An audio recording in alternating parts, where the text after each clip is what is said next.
Hello, so welcome back to Genshin Impact. Today I'm just gonna say a bit of my experience. I might have a few tips and tricks here and there on how to level up your character in a correct way. Supposedly this is a good choice. I compiled a few. So let's start with the first thing that you need to do when you try to level up your character is to level up your character level first. I don't know, maybe it sounds too obvious. This one is a higher priority. It's very simple. There's no other way. You just level it up, just collect the materials and that's it. When you level this character up, it's a simple one-way ladder, so it's always a good stats improvement in the set character.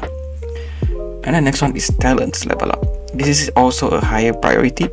It's usually the material needed for upgrading your talents are not that hard to find.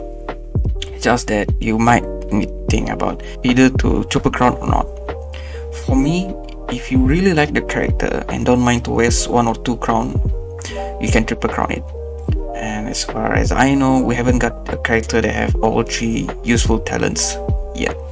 Most likely only 2 of those talents are important enough to make the character function properly. However, upgrading all 3 talents to max will always be a good thing. It will never be a bad thing. If you're wondering which talent you need to upgrade, it depends on the character that you are trying to level up, and to see which talent are more useful and your own playstyle as well. So all of this you can search on YouTube or Reddit mains for this. For example, you try to level up Raiden Shogun, Raiden mains, I think. They will always have the build which is more in depth in their subreddit. So next up is a weapon level up. This one is not a higher priority, it's more of a medium priority. The materials needed to level up each weapon is limited to time when they are open and how much resin you have, so it might take time to fully level up this weapon. So I'm telling you guys to not rush level up the weapon, but you can take your time. So for weapon choice for your characters is also the same. It depends on the character and the team that you want to build. So I recommend watching guide on YouTube or the character main in the subreddit. The guide in the YouTube or the subreddit usually will recommend the weapon based on theme or playstyle that are available. You can follow on which weapon that you actually have, from 5-star weapon to 4-star weapon, which are the most important. Then if you're asking should you refine the weapon, for me, unless you have tons of the same weapon already, refinement is not really needed, as you have more other methods to upgrade your character and the game is not that hard actually for you to be needing to mid-maxing the character to enjoy the game. Now, we are going to enter the artifacts world. This is depends on your progression. It can become from low to high priority. So it's basically a gacha of its own in the end game, of course. So the priority depends on how much resources you have, which is the total of the required artifact sets, and then the materials needed to upgrade those artifact sets. If you have a low resources, then it means you will need to do a low priority on these artifacts. Focus to just get 4 artifact sets required for the character, then 1 offset with important stat for the character. During this, only focus into stats that are important to your character. But if you have very high number of resources for your artifacts, then it's become a higher priority. You can continue to have the required 4 artifact sets, but focus more into crit rate and crit damage, which usually lead to higher damage. Crit rate is the rate on how many percentage your character will be able to do crit damage, and then crit damage is how much crit damage your character will do when the crit does hit. The minimum is 50% crit rate and 100% crit damage. However, I recommend around 60% crit rate and 150 to 200% crit damage.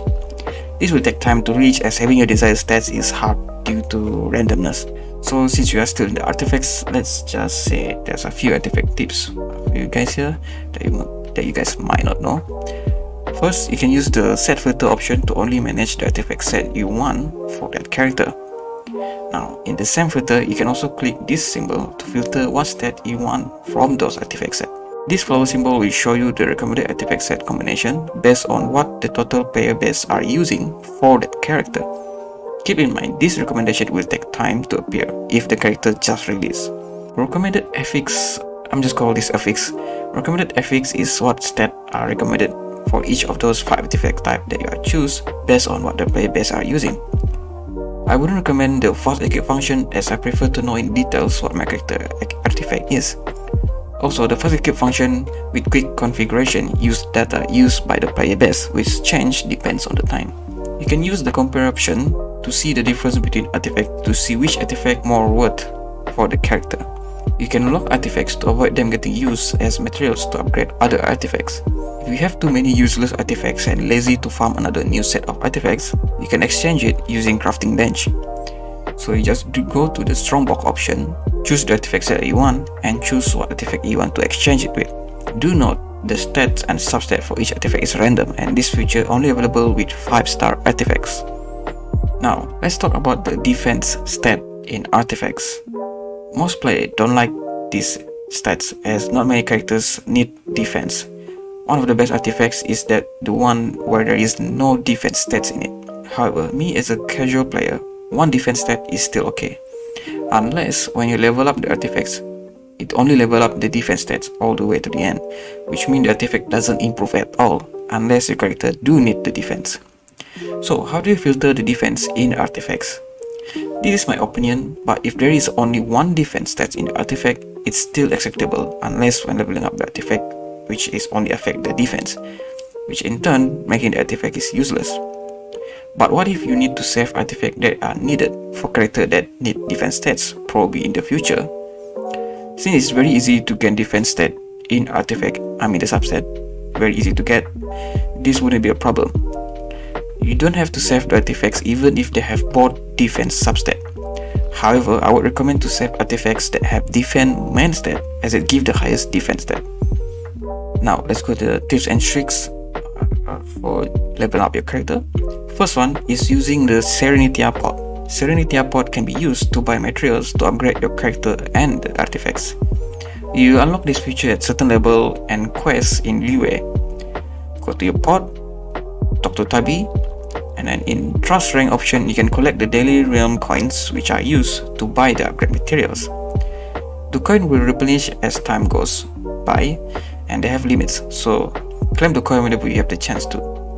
To upgrade the limit of the coins you accumulate, you need to put as many items in your pod as possible. To buy the upgrade materials, go to Realm Depot. In Realm Treasures, you can buy Hero Suite and Wanderer's Advice to upgrade character level, Essence and Unction for upgrading artifacts. Based on availability, focus more into buying from purple, blue and green. Now next one is getting materials. Certain materials are locked with cooldown after you collected them.